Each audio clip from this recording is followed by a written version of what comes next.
to talk about his role in the negotiations over the Church of the Nativity in Jerusalem. And so Michael has been here every year teaching, is that correct? Negotiation. He's one of our most popular negotiation teachers here. We have one format where people come for a week, and he has done that now in January, year after year. So who is he? So I don't know if you remember, Michael, but I first met you when you were interested in teaching here, and you may appreciate that anybody passionate about their subject or about their field at some point or another thinks about teaching. And teaching in New York City is a draw to people, so sometimes I don't pay that much attention to people who come and want to teach. But Michael was amazingly persistent. He was gonna teach here, and he came back and more or less told me that over and over. Before Cardozo and Michael Tsur made a deal, he taught at Hamlin, now the Mitchell-Hamlin School of Law, and has become a regular star teacher there. So I can't even claim that we were the first to see his brilliance as a teacher. I'm not going to repeat, I don't think any of the moderators will repeat everything in the bios for the speakers, but I want to point out a couple of things about Michael Tsur and then say something personal. So he has built a negotiation institute in Israel called Shakla and Tariya. Did I pronounce that correctly? Tariya? Yes. So I've seen it. It's amazing. It's a house. It has a yard. It has areas for people to talk. At every last detail of the building, the curriculum, the classes themselves have been engineered. You know, there are no small things, and Michael has left no stone unturned in creating this school for training negotiators. His vision is, and was before this school was bricks and mortar, to develop a curriculum for negotiation that would not just be for lawyers, but would be a multidisciplinary, long-term curriculum that involved more than a year to get a diploma or certificate for his school, and to get into his school the professionals that go are seasoned professionals. So he has done, when he first announced he was going to create this school because it was so needed in the world, I thought, you know, we here teach negotiation in 2-credit courses over a couple of weeks. You're going to take years to, okay, good luck to you. But anyway, he's done it. We all should go to his school for negotiation specialists. Michael Tsur himself is a lawyer. He's an expert himself in negotiation and mediation, and he does those things as a business. But the teaching part, the education part, is his gift to the world, is his legacy, what he has built in Israel. So now here's a personal note. So last night, Michael Tsur came to the symposium dinner, and he came with gifts for everyone, beautiful gifts. My own was a hand-painted, beautiful mug with my name in it, my name at the bottom of it. So he teaches negotiation, you know, with gifts. And coming with always gratitude and appreciation, even though the gratitude and appreciation should be flowing for him, so to him and for him. So he came to give the talk he's going to give you all the way from Israel to give this talk, and then he's going to fly back, and it's nothing to him to do this kind of thing. And I think, how can you do that? You know, at least arrange a vacation in New York. But no, this is his mission and his purpose. He travels without complaint. He is always giving. He never seems tired. I mean, concepts like, at least for me, jet lag, it's just not part of his vocabulary. And so when we talk about in this day-to-day sort of powerful tools for promoting conversation and healing, connection and consensus, part of it is just this attitude, this aspect he brings to everything he does. I don't know if that's exactly teachable, but it's certainly by way of modeling, something that when you see, we all, I think, or at least let me speak for myself, are drawn towards. So I give you Michael Tsur. We are lucky to have him not only today, but as a teacher in this school for many, many years. Thank you.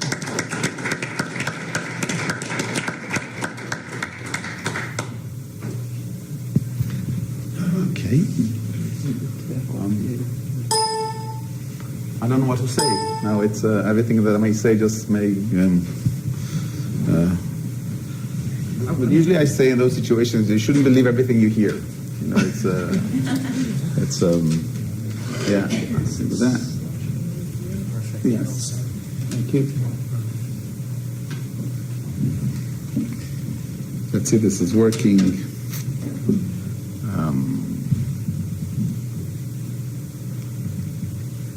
Okay. So, good morning. Hi. Not everybody together, just one by one. Just good morning to you, and I will try to share with you some thoughts about what I would consider the profession of a negotiation specialist, and I'm very, very privileged to have the opportunity to do that, and especially after having now starting the fifth cycle of negotiation specialist. It's every year one, so it's been 16 years since I started that. But we'll get there in a few minutes. A little bit of why am I, who am I to say something about what it is, negotiation specialist, and so on. So one more thing. I was, thanks to the people who helped arranging this, in your booklets, or there is a short article about negotiation stands alone. I think it complements what I'm going to say here, so if you take the time to read it, I'll thank you for that. So, where I am coming from, it's Israel, this part of the world, this region, Israel, Palestine. Part of my work is a hostage negotiator. I've been doing hostage negotiation, and it's different. I've been working also some with NYPD a little bit, and in a way, so it's a huge difference when you negotiate people who are, let's say, mentally disturbed, or not necessarily took the medicine that morning, or took too much medicine, or anything like that, rather than La ilaha illallah. It's a negotiating situation with people who are strongly believe in what they do, and they have a clear point, and it's this is part of what we are facing in our everyday life. And so you see some examples of the Church of Nativity, and this is Eliyahu Goel, a taxi driver, was kidnapped on Friday afternoon, and I was hired by Fox News to help release the Olaf and Stephen, the photographer and reporter. 11 days they were back home, and this negotiating the return of the bodies from the Hezbollah, Avitan, Sued, and Avram, and so on and so on. We will talk a little bit about this engagement plan, and Gilad Shalit. and so on. But this is just part of experience that I think is important to understanding what does it take to be a negotiation specialist. And but mainly, and I think one of the reasons that I found myself in the hostage negotiating team of the IDF, Israel Defense Force, is the fact that I'm coming from the commercial world. I've been working in commercial world for many, many years, when Sun Microsystem was still around, and this logo was the Microsoft logo. Now it's changed, and some other things. And then they said, okay, come in and share with us the ideas of why would they even listen to us, even in a hostage or a high-risk situation. So I think the first thing I would like us to do, I think, is would be good to start with some background. Few years, I think it was 2009 or 2008, I was approached by a group of people who said, we would like to rethink negotiation teaching. And they chose around 60 people from around the world and said, we're going through a journey, we'll start in Rome, then we'll go to Istanbul, and then we will end it in Beijing. And they heard about some of the work I do in the Middle East, because there were people coming from all over the world. We had people from Africa, from Asia, from North America, South America, Australia, whatever, all the places in the world. And I was privileged to be asked to join and share some of my thoughts regarding what it is to negotiate in our part of the world. And then every time there was a book coming out after every session, so it ended up being 4 years. So the first thing that we dealt in was in Rome is about rethinking negotiation teaching, and then that was in Istanbul, beyond the classroom, and assessing how do you assess somebody's abilities to negotiate, and how to assess yourself as being either a teacher or a negotiator. And then in the end, after the Peking University or Beijing, it was this educating negotiators for a connected world. And after those 4 years, this is when I came to understanding that actually negotiation cannot be taught, from my point of view, as just a course of 40 hours, 60 hours, whatever, seminar for a semester. Or it's much more than that. It took me this whole journey to figure out that it's much more serious. It came to a point that I think it's a standalone negotiation. And I would like to share those thoughts with you, and you will be the judge of that. And I hope we will be able to at least, as we say, plant the seed for that. So some definitions. It's always, I think it's good to start with definitions, so we will try to figure out what it is, the differences. So as I said, the Harvard negotiation definition, when I learned that, was that the attempt to convince or to persuade. And I liked it very, very much because it's very, very wide. Actually, it's very close to communication. We try, it can be either with a smile or with a gun, but either way, we're trying to convince or to persuade. And we're negotiating, as is written here, aware and unaware, different methodologies in different situations. And then when you would like to become a professional negotiator, then it's the one who studied all kind of different methodologies, and then he or she would know how to implement those methodologies in different situations, and they'll be the right ones to implement, and more efficient and effective ones. And the idea that I came with, this invention of this profession, is this negotiation specialist, which I will share the process of getting there, is somebody who he or she trains or prepares others. And the most important thing here is based on their own abilities. It's a challenge to find out. It's not coming to tell someone how you should do it like this, because no. Let's see what you're capable, what your thoughts, what your beliefs are, what your culture is, and then let's see if we can share with you some methodologies. And this is important because one of my arguments with different people from the negotiation field, especially politicians and people who really believe in their ability to negotiate, sell ice to Eskimos and so on, as we say, I tell them, can you please explain to me your methodology? Can you, or it just, no, I come and I do it. I said, so learning how Kissinger negotiated the ceasefire in 1973, That's interesting. So, but how does that apply on me? What can I do with this story? Okay, I understand what story. So, we will get there in a minute. And you see, this is like a level of difficulty. When I talk level of difficulty, it's usually the emotional challenges. So, like the challenging negotiation and the collaborative, challenging, difficult, crisis, and high risk. All of this, or the different situation that you need to share different methodologies how to even approach them. So, anyone can and does negotiate, right? Every day, sometimes also over the night. And we do this all the time. Nevertheless, at least from my point of view, only very few people does it in a professional way. And what would you consider being a professional? So, what is the professional specialist? Let's try and figure this out. More and more what I've learned, and this is what I've been doing for, I think, I'm in this field for like 30 years now, in a professional way, which aware of what it is that I'm doing. So negotiation specialist is somebody who's more and more appreciated by different companies or entities, and he or she would, they'd already acknowledged that they need some support. You know, if you want to open, for example, to do some joint venture in Kazakhstan. So, okay, so how do you do that? Let's say you would like to get a raise in your salary, for example, or just maybe talk to your neighbor about the fact that his renovation in his or her apartment is now a little bit annoying, and maybe we can, work it out in some different structure so we won't be so badly influenced by the fact that they are renovating their apartment. And so, I mean, so many situations and so on. So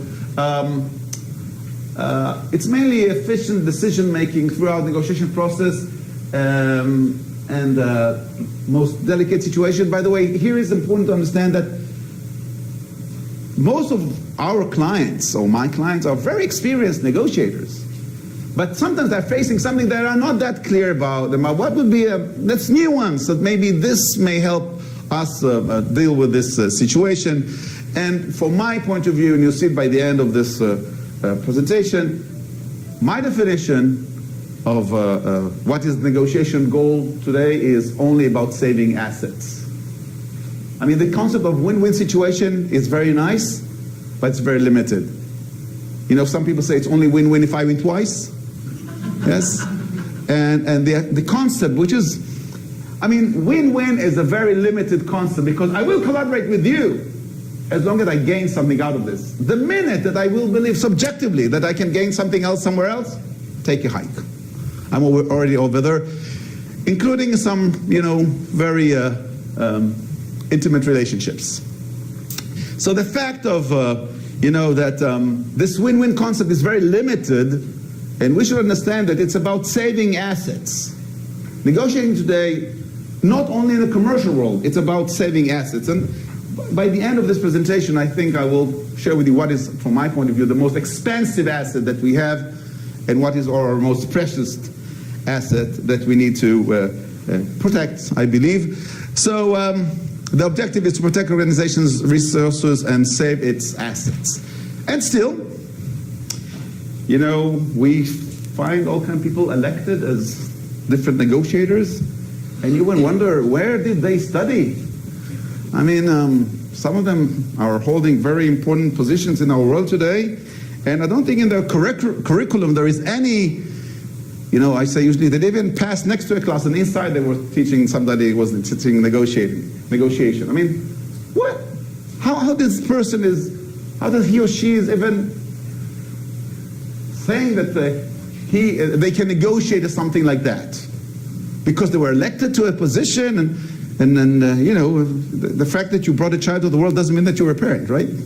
Or that you're capable of being a parent. The fact that, I mean, there's a lot to study in these situations, and we find more and more people that you say, I wonder how they were elected, and how dare they do this? I mean, what are they basing their approach and Oh, because they've been, very good in constructing buildings. They've been very good in, doing some legal work and so on and so on. So my biggest worry is that these negotiators rely on their own past experience, because if it worked then, it may also work. Says who? Says who? And any situation is a standalone situation. I mean, you cannot say, well, because the fact that my daughter yesterday liked mashed potatoes doesn't say anything about the fact that maybe tomorrow she won't like mashed potatoes. And those, reality is changing within nanoseconds. So how can you take, previous experience and implement it on the next case? Okay, unless you're into gambling. And of course, intuition. Feels right. It feels right. I think this is what we should. Okay.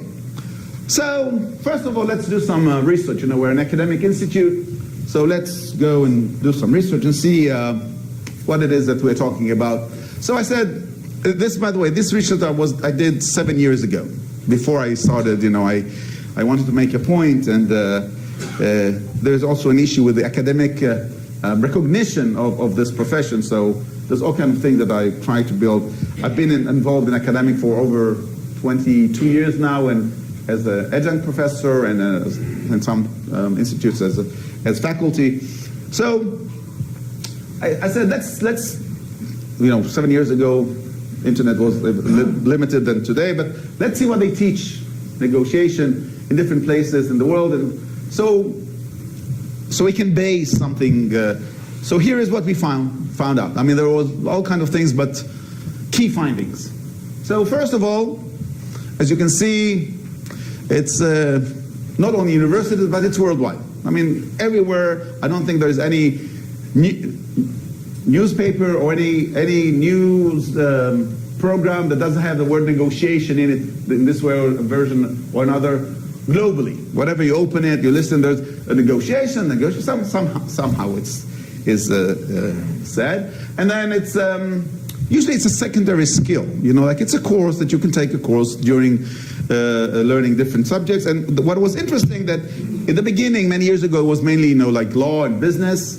But now you can see also what they call soft skills studies and different versions, also in medicine and in education and so on, which was very interesting to see.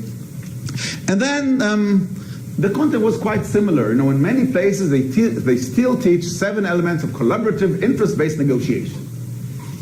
Interesting, very much Western approach to different situations, and still they, it's like taught in different ways in different places. Like, we teach driving very similar all over the world. I mean, we have all the same signs, and it's like if you know how to drive, whether it's the wheel is on the right or on the left, but still the signs are more or less, not more or less, they are the same. So negotiation is also taught in a concept in most of those situations. And all programs, and this is very important for us, was to improve the personal. If you went to this course, you're empowered. Now you should know how to better approach a situation in negotiation, come better prepared, as we say. Nevertheless, in none of the programs that we were looking at, none of them, the emphasis was about how do I train others in negotiation? How do I learn anything about their others' abilities to negotiate, to approach different situations? And this is something that was interesting for me because, and here's the point, one of the points. I understand a lot of people in this room that are talking about, the mediators. Ila mentioned that I myself had studied mediation, and I had the privilege of being one of the first mediators in Israel. I was one of the first mediators for the Supreme Court in Israel. I had the first institute for mediation in Israel. I helped a lot in the Ministry of Justice to create the mediation as it is appears today in Israel. So, and the more and more I dealt with mediation, it had different impacts on myself. But nevertheless, I said, but if those people would have had those concepts to begin with, maybe they wouldn't get to this situation that they need a third party to be involved. Because from my point of view, mediation is negotiating through a third party. In the end of the day, very simple definition. Mediation is negotiated through with the help of a third party. I said, why people do need this help? Can't they do it alone? I mean, especially in our world today when we are fed with information and all this. So I said, well, let's do something about this. Let's give them, and there are a lot of projects that you can, giving also kindergarten students the rules or the concept of negotiation and so on and so on. But I think in many situations, being a lawyer and even being a mediator, you weakness your parties. Because subtext, they say, okay, we cannot do it alone. So anytime you come to people and say, you need help, so when people need help, so does it mean that they're weak? And no. I think that if you will allow them, if you will, strengthen their spine to begin with, and say, yeah, you can do it. You can do it. Go ahead. You can pick up the phone and, maybe you see if you can arrange a meeting and talk one-on-one. And at least you know that you've tried. In a way, from my point of view, technology is, again, it weaknesses us as individuals. It's killing the interpersonal, in many ways. People are hiding behind their screens and so on. So they need today something to say, okay, actually, very basic things, but go ahead and handle it yourself. Try it. At least you try. So at least you can look in the mirror and say, at least I tried, even if it didn't work. Just so we know, we're not magicians. I'm not a magician. I never promise clients a result. I always promise a process. I deal with process, and in our world today, you cannot promise anything. So, the idea of a negotiation specialist, the idea of this profession is what we call PPP. Now, some people from Harvard will say that they know. Yuri once said the PPP concept, which is purpose, process, payoff. Okay, so that was something that for many years, purpose, process, payoff.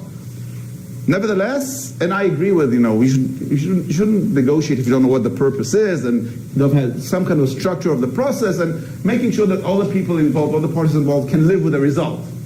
PPP. From my point of view, PPP stands for prepare, prepare, prepare. I think this is, I don't know if the word in English, or maybe it's the same, charlatan? Charlatan? Like, yeah? So when somebody is, this is not serious if you're not prepared. And there's a huge issue being prepared today to negotiation, especially when people look similar. They're wearing, suits or maybe the same, or speak even the same language. Nevertheless, they're so different. It's becoming really challenging. This business or people are, they're all sharing those internet. But in the end, we're different. So, what does this preparation take? So it takes the first of all, analyzing. Let's understand what we're talking about. Let's analyze the situation and mainly, as I said before, complex negotiation. And people don't need us to go and prepare them to go to the grocery shop and buy.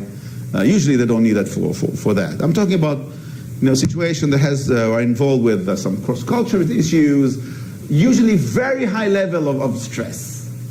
Okay, things which are or the negotiation had the huge amplifications or on their business or their well-being, and then it's to be planned. You have a plan. By the way, reality may change, and this is something which is very important. People think that if they plan, like in cross-examination, and then you ask a question, but he answered something else. Okay, so you should plan, but nevertheless you should expect the unexpected, because today things are changing. As we know. And then, am I talking, first of all, am I sending the right person? Now today, going to talk to the president or to talk to the CEO of the company, this you put yourself into a do or die situation, because what happens if he or she does not agree? So, am I talking to the right person, the person who can deliver? It's very interesting to know how decisions are made in different environments about finding the person. He will be the one who will be able to, find the right way and the environment to share with, maybe with the decision maker, or find he or she knows how to influence the decision maker. So the person who can deliver, not the decision maker. This is one of the changes of our reality today. Okay? And especially, as I said, engage in the process while identifying and dealing with resistance and unexpected. My dear friends, you arrange a meeting, and I have a clear email saying that I'm going to meet Bob, and I planned for meeting Bob, and I come to the office, and there is Bob and David and Prabha sitting in the room. So now what? Yeah. Should I go ahead with this? You know, should I improvise? Should I? What? But then I said, well, I said, oh, it's good, you know. David is my CEO, and he said he will join us. Now, am I aware how this is going to influence my communication abilities? Now trying to divide my communication between 3 people when I was expecting 1 person. And some people say, you know what, I'm lucky, let's go ahead and do it. This is unprofessional, for example. Just a small example of this is unprofessional. And expecting, and by the way, you don't know that actually whatever Bob agrees to, David doesn't like so much of, so he does not agree to. So actually you are now negotiating with something that has nothing to do with you. But try and figure it out. Real time. How do you, so being prepared to the unexpected, or the fact that there's just a storm and you're not delayed, and it's going to take 4 more hours for it to get. I mean, there's so many unexpected things, you know, and you shouldn't talk. I mean, like last week in New York, there was some unexpected things going on down, right? So somebody with a truck created some unexpected, and this is part of the reality that we live for many, many years. So we are facing a lot of unexpected things that may influence even our mood. It's like, I know, it's a shitty day. I don't feel so much like meeting. Although we arranged this meeting 6 months ago. And I flew all the way in. And So, prepare. How it is to prepare people so they will be able to handle a situation, even when it becomes a little bit unexpected. So, Shakla and Tariya. Now, Shakla and Tariya, some of you, I don't know if you know Babylon. When languages started, you know, the Tower of Babylon, you know, Shakla and Tariya, when you go to ancient languages or ancient Hebrew, so actually it says here that it literally means back and forth, but this is not true. It means to pick up and throw. Shakla is to take, Tari is throw in Aramaic. Okay? So, and that was how Shakla and Tariya, by the way, Tariya, the word Tariya does not exist on itself. It's only if you say Shakla and Tariya, okay? And it's the meaning, or the, like, you know, in Chinese you draw the language, right? When you write, it's drawing, all kind of, which represent the situation. So in ancient times, so you said, so it's like taking and a throwing, and he's taking and throwing, so this is what we do when we communicate. So it's actually communication. So this is Shakla and Tariya. And I said, well, we should go back. You know, one thing that didn't change, and none of the biblical stories or the, the stories about Zeus and what is it, Zeus and how do you call this? The Greek mythology, right?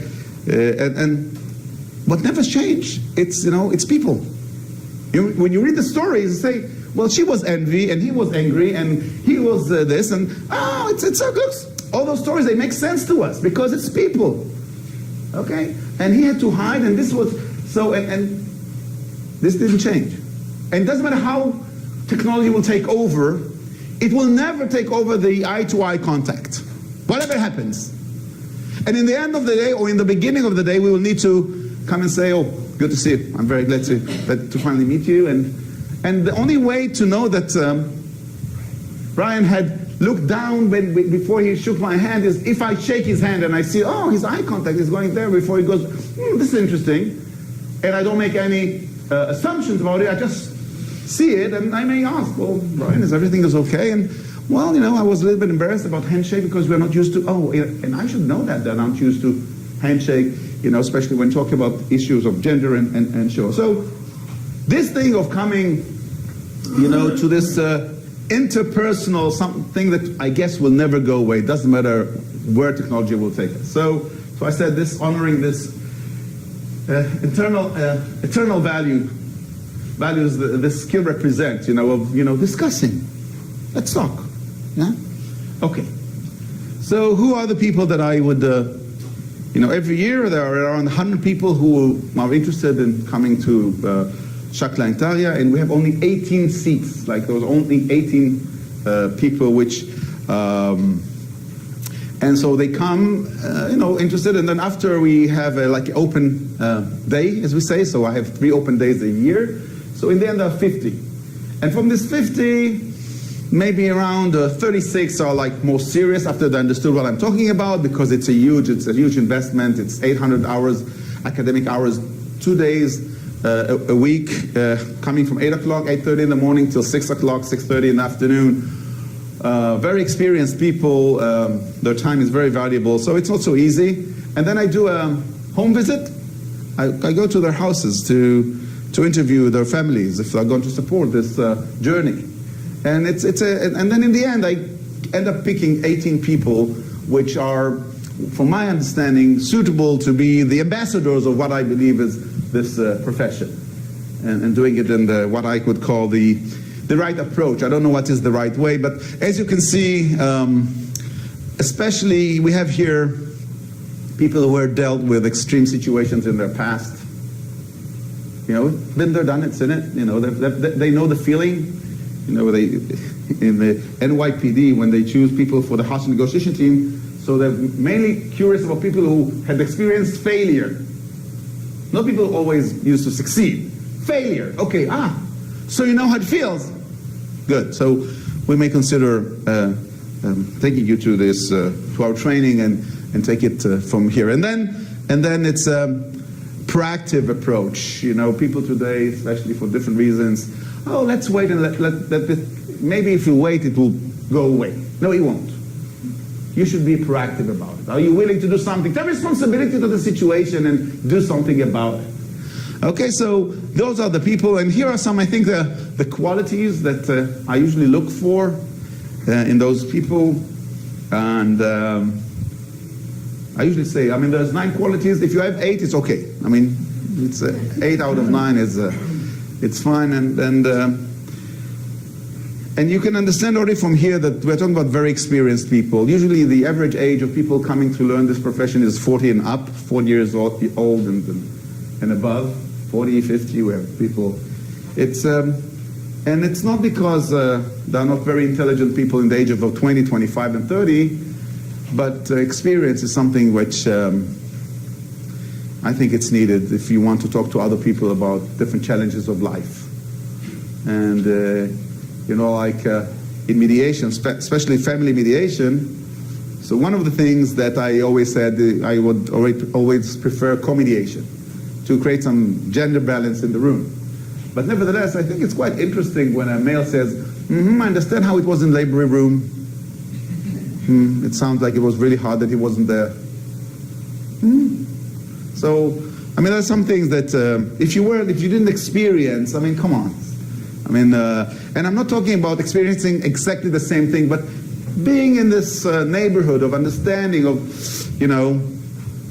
different situations. So, first thing, positive attitude to life. Positive, and I'm not talking about somebody who's optimistic. No. It's not like, the world is great, no. But somebody who is enjoying waking up in the morning and not saying, oh, shit, another day. No, so it should be somebody who's happy about the fact that we are alive and this world has a lot to offer, and we'll see, all kind of presence, and then diverse professional experience. And it doesn't mean that he or she had to do many different jobs in their life. It mean that they did only one job, but this job took them to a lot of different places. And then understand reality, which also has to do with experience. Reality test. And it is what it is. The fact is that we need to close this firm. It's not making money. And if we keep on, it's good money going after bad money. And this is the reality. And you should face it. And you know, the fact is that she doesn't love you anymore, and it's sad. But you know, you tried this and this and this, and the reality is this relationship. It seems like, as you said, it's not working. You said that, and what would you like to do about that? Or the reality is that they're talking a different language that you do not understand, and trying to handle it in English, broken English. I'm not so sure this will be the right thing to create this joint venture that you would like to invest in, for example, you know, Uganda. Okay, so curiosity, willingness to learn, which has to do with being humble, and then communication skills, interpersonal. I mean, you know, some people, unfortunately, you know, you just see them say. So this should be a person that is okay to talk to and does not create any antagonism. And leadership skills and assertiveness, especially when you prepare teams to negotiation. You know, and usually, you know, people try to avoid those unpleasant situations. So there'll be a lot of jokes and let's go to eat, everything, and except of we need to prepare. So it's about time. Assertiveness is something which is quite important. And then high level of self-awareness. Am I really helping here? Do I have some self-criticism about, am I the right person? Maybe I'm not the best person to prepare those people. Maybe the fact that I'm a male creates some resistance in the room, and maybe somebody else should do that. Or maybe the fact that people know Israel, and sometimes the word Israel in some places in the world, well, it's unfortunately in some places it's creates some resistance, and it's not clear. I'm not sure that I will be the right person to prepare those people. And then one of the BBC journalists was kidnapped in Gaza, Ellen Johnston. I don't know if you all remember the story.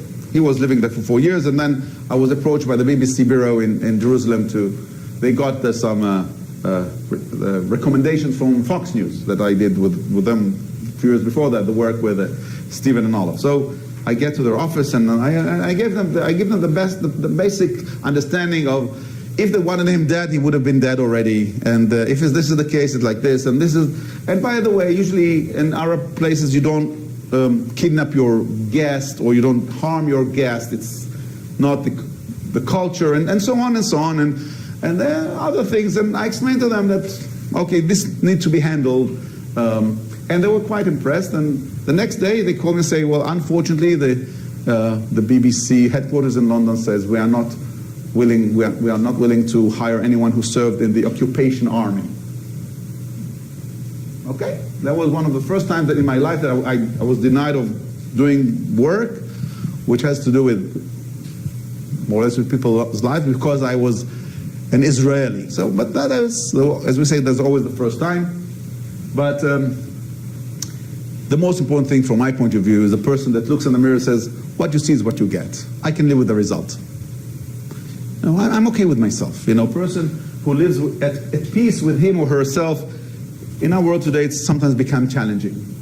People, most of them, many times, even in their elderly years, still try to be something that they are not. So structure and curriculum.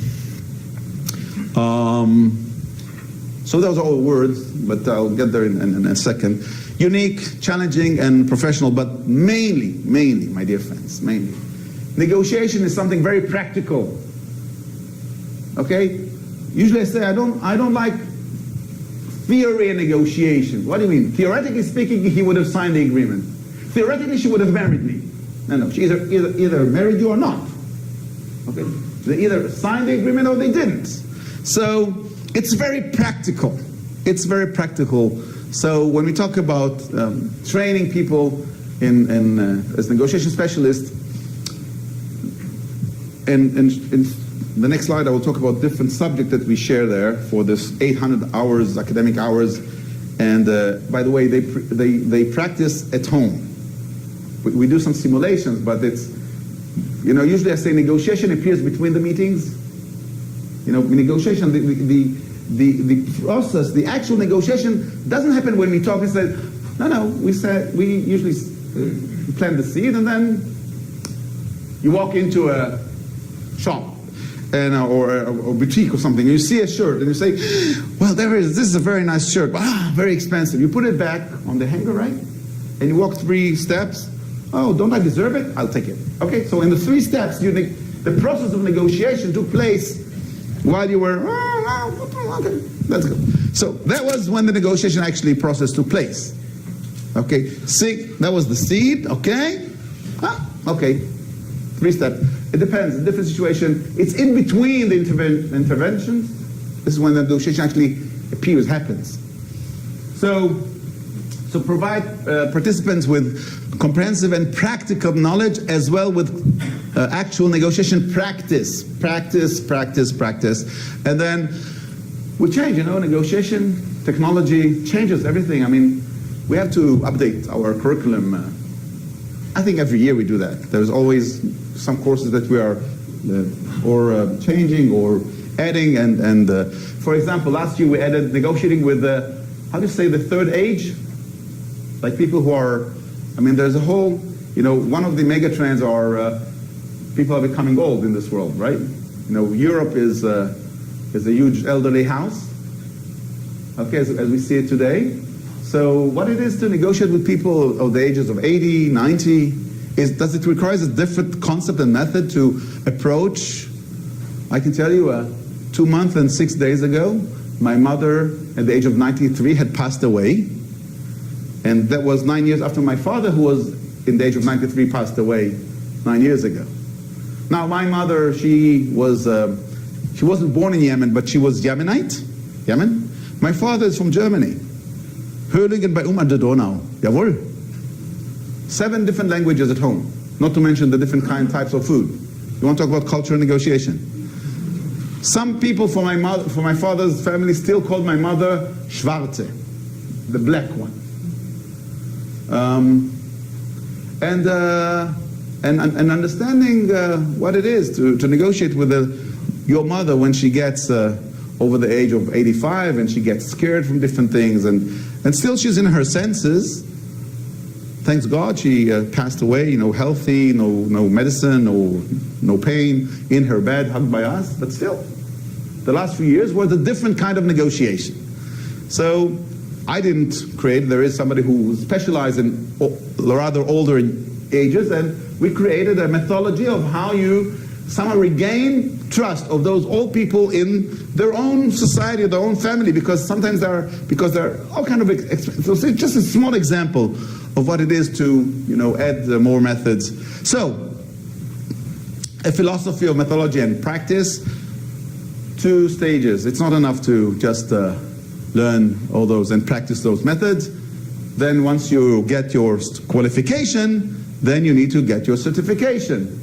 So at least 5 cases that you found a person and you help him or her go through a negotiation.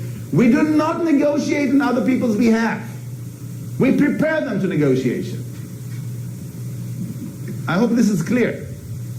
And sometimes it's, it's an ongoing process, so they go back and forth and we have to do this, and reality happened and that's it. So they have to report this. So there's a very certain way how to explain what you did to make sure that you didn't take over the process.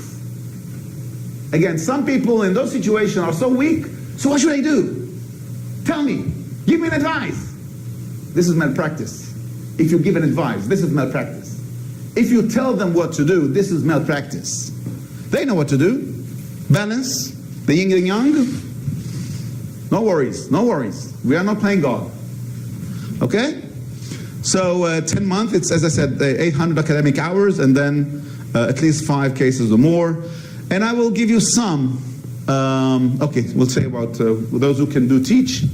I have over 15 different lecturers, teachers in the school. Not like they're teachers. I think they came to teach. They don't come to lecture. Just example, somebody maybe in New York is Jack J. Cambria, Lieutenant Jack J. Cambria, who just retired from the NYPD. Yeah, I will be done in 9 minutes or 11. I don't know.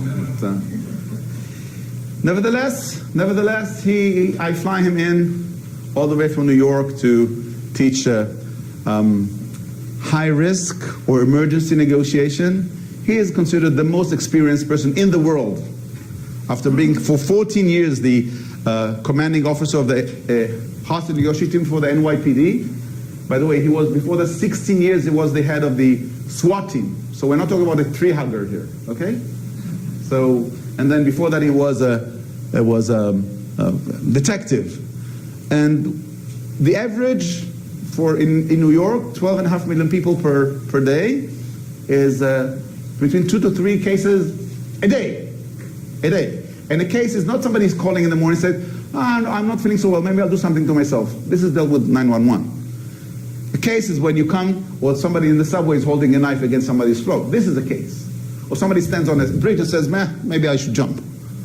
Or somebody just sticking in gas tank and with his 3 children in his living room in a 20 stories building. This is a 3 a day. So when you talk about experienced people, I talk about this. Been there, done it, seen it. Okay? So there are relevant experts in their so finally we get to some curriculum examples, and I prepared here another thing I just want to, okay. So just so we understand a little bit, or I try to explain what it is. So what it is to negotiate in challenging reality. I mean, rules of engagement. How do you engage today with people which are closed fists? Just engage. Constructive communication. Let's see if they even respond to you. Okay? Anybody's home. Sometimes, you talk to people, lights are on, nobody's home, right? So how do you identify this and what do you do with this? Okay? And then negotiating biases and negotiating bureaucracy. Okay? A huge issue of today, bureaucracy, especially when people are hiding from any responsibility. Tomorrow, the person responsible is not here today. Okay, I mean, how do you negotiate? I mean, you need them. You need the license. You would like this to work. And then at nature, we teach how to negotiate with horses. Now, the reason we chose horses, and we're not talking about horse riding. Horse is an animal which is hunted. All the animals which eyes are on the sides are hunted. Giraffe, zebras, hunted. All the animals, human beings, eyes in the front, hunters. Now let's see how you negotiate with a horse, which is between 400 to 700 kilograms of senses. Very sensitive animal, and let's see if you can talk to him, make him or her come and, raise their feet, whatever. Okay, walk, right? Walk a little bit. Come, close, go back. Let's see. Let's see if you'll be able to call this huge, amazing animal and allow you to put the whatever you call it in English on them. And it's a big experience, negotiating nature. What does it mean, when you're in those kind of, and the question always of power balances. Who's afraid, who's in control, and so on. And then psychology and physiologic, Gestalt, maybe you know of Gestalt, and multi-party negotiation, what is coalition, be a group dynamics, and shadow negotiation. I'm very proud on shadow negotiation. Shadow negotiation, you should look into it because it's the thing that nobody says anything about, but it will influence mostly the result of the process. Everything which is, if I'm coming to the meeting with my uniform on and my ranks, in Israel, a lot of people serving the army and so on, what does it mean? And if I decide to take out my Breitling in the middle of the meeting and start to, all kind of things, why did this happen? I mentioned my children and so on. Okay, so leadership, we would need some negotiating leadership in this world today, right? Manager, director, leader, different things. Negotiating manipulations and lies. People are lying. Technology allows a lot of people to say things which are, or represent things, or send things which are not, so manipulations, lies, how do you deal with this? And of course, negotiation ethics, something which I'm really proud of. Yes, I'll be okay for that. Just another example, action-reaction cycle, negotiating money, what it is to negotiate money. When does money even irrelevant to a negotiation process. Multi and cross-cultural negotiation, PTAP, participants, timing, atmosphere, and place. Breaking bad news, how do you do this? Pitfalls in negotiations, preparing to a job interview. What is it to negotiate today, a job interview? And again, everything with the idea of technology, and sometimes it's done in front of a camera and so on. Negotiating commitment when we are in doubt, when somebody is committing to something but we don't think he or she is going to stand for his words. How to apologize. Sorry seems to be the hardest word. And then negotiating sales. What is it to sell today? All of those things are just 20 of the around 40 different methods taught in this program in order for you to say, okay, I'm a negotiation specialist, I'm aware of, I tried it myself, I know it works, and then I improved it. Because my goal when I train people is not they will do it, the improvisation, they will have it their way. So they will try it and then they will prove it, adjust it to their own abilities and cultures. This is just a small example from the disengagement plan in Gaza. I don't know if you're aware of, but we had to convince 8,200 of our brothers and sisters to leave their houses after 38 years that they believe that they are human shield in the Gaza Strip. And I'm not talking about was it right, was it wrong. I have very little influence on that. But taking officers and explaining to them that doesn't matter what is said, you do not respond. Even if you have to take your hand and when somebody is cursing your friend, calling him a Nazi, and you so this is just how you prepare people, sometimes the whole system to negotiate the situation which is horrible as that, and hope you will never be in the situation that you will need to take people out of their houses, regardless what the reason will be. So that was one example.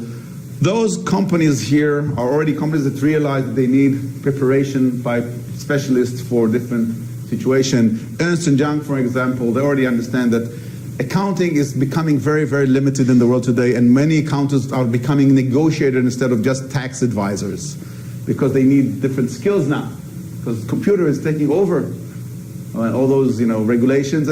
But because they already trust you and you know so much about this company and about those partners, so maybe they will be thinking about taking you as their negotiation specialist to different situations. Or Toyota, after the tsunami, I was had the privilege of to be hired how to regain trust with different dealers that you cannot actually supply the car because, especially the Lexus and so on. And it's not enough just to apologize. How do you make sure that this client remains a client and he buys another car, although when you tell him you cannot give him supply of the car on the day that he was expecting it? So it was a whole process to work with this company, and there's many other situations and so on. I'm going to end in 2 minutes. Is it okay? Can I negotiate 1 more minute? Okay. My dear friends, as I said before, negotiation, it's all about saving assets.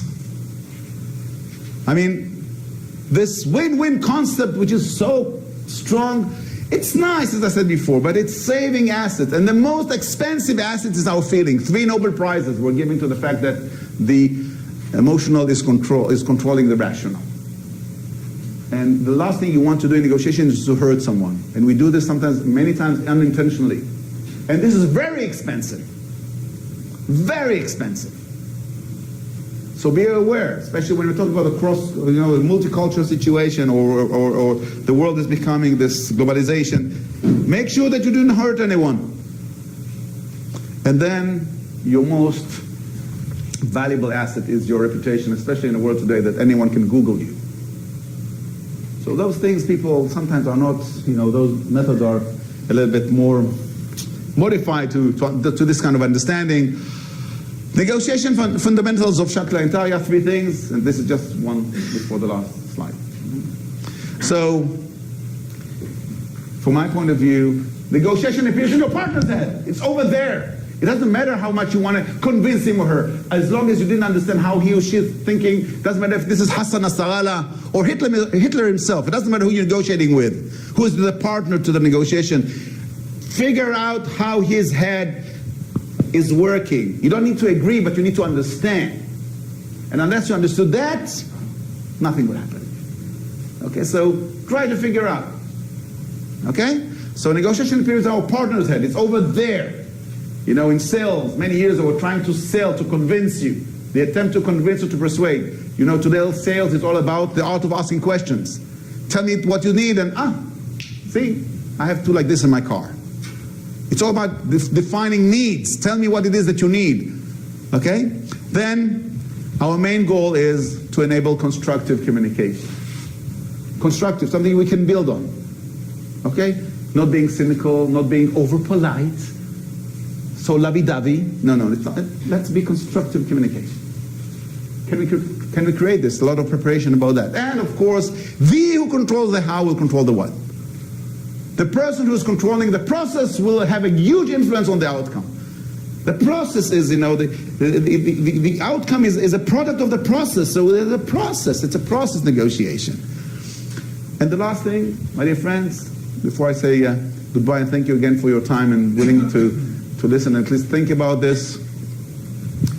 In life, you don't get what you deserve.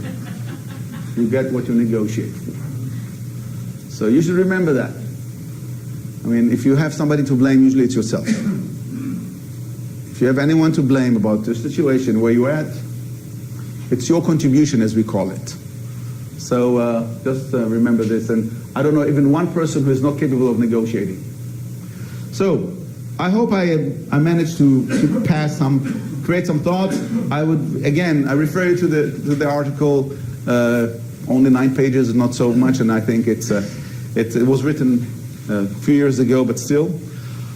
Again, I can't thank you enough for allowing me to, you know, I had to prepare this presentation only for this. This was, for me, great joy. And I see, you know, as Lila said, from my point of view, being here is a sign of trust. Somebody trusts that maybe what I see, what I think about, and what I invested so much in trying to persuade the world that there is a standalone negotiation as a profession, and this was valued enough to bring me here. So thank you for all of you, and Miss Goldberg over there for being my student last year, and she was, I think she was bit by the bug in some ways. So. Before I leave, you know, from us coming from Jerusalem, we usually say 3 blessings before we go. So I hope it's okay with you. It's a tradition. So the first blessing would be, may you will see a lot of blessing in whatever you choose to do. May you will see a lot of blessing in whatever you choose to do. The other one is, may all your wishes will come true to the best. May all your wishes will come true to the best. And the last one for all of us is, may we'll hear a lot of good news. Thank you.